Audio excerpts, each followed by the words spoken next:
Okay, see, water is moving down a pipe.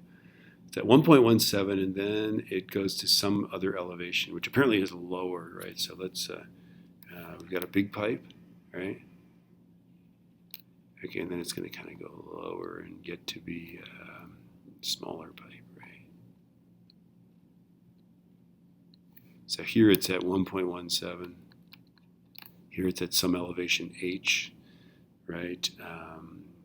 And I think the first thing I want to do is I want to figure out, I can't do anything without the velocity at that new place. Here it's going 2.35, right? But I need to know the velocity here, right? Okay, so let's figure out that velocity. I'm going to use area times velocity is area times velocity, our continuity, right?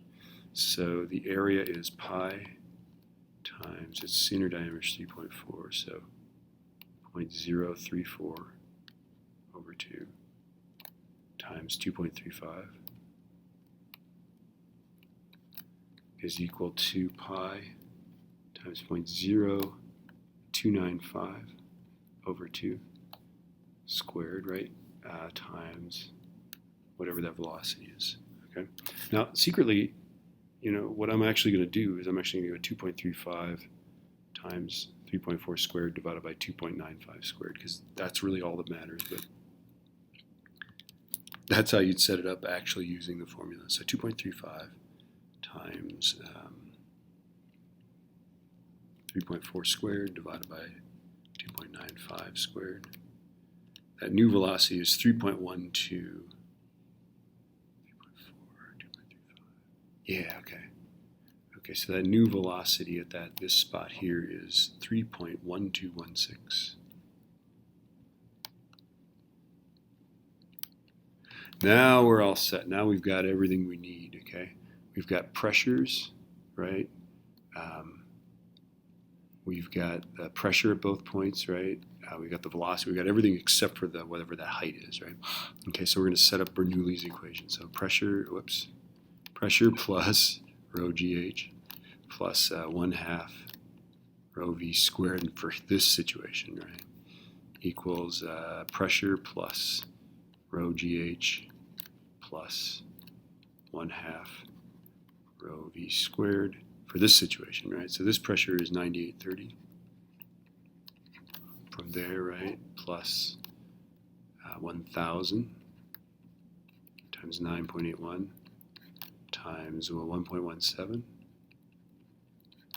plus 1/2 1000 times 2.35 squared, right, equals that pressure is 12,400